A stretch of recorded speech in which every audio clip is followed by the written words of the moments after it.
Can we get closer to forecasting eruptions by studying a volcano's eruptive history?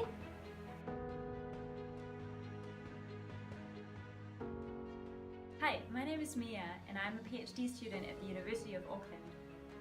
I study volcanic hazards at Mount Tongariro, which is an active volcano at the central North Island of New Zealand. For my project, I tried to find out which were the biggest explosive eruptions in Mount Tongariro and where did they come from. Mount Tongariro is a volcanic complex. That means it's made up of many cones and craters.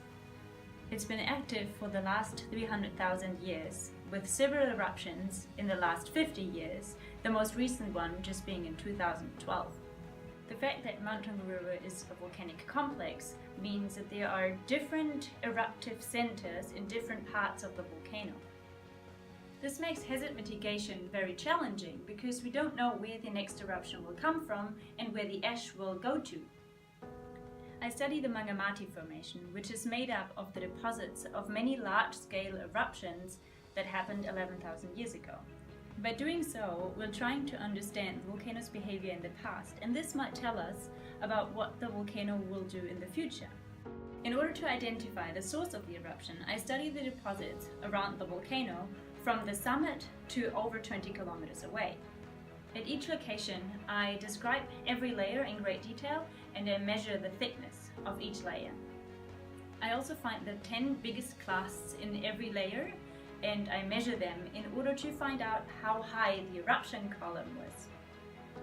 At some locations, I collect samples of ash and lapilli from the different layers and take them with me back into the lab. To see what the grain size distribution is and what the fine material is made up of, I sieve the samples and I look at them underneath the microscope.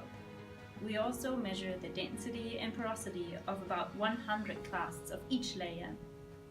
We cut some of the lapilli and make thin sections out of them in order to see what the minerals and the vesicles inside them look like underneath the microscope. The Tongariro Alpine Crossing is the most popular hiking trail in New Zealand, and the number of people that visit the volcano every day increased from 400 to more than 3,000 in the last 5 years.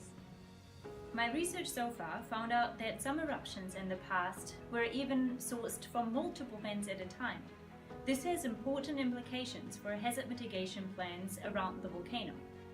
We hope that this project results in a better understanding of multiple sourced eruptions at volcanic complexes like Mount Tongariro and others around the world.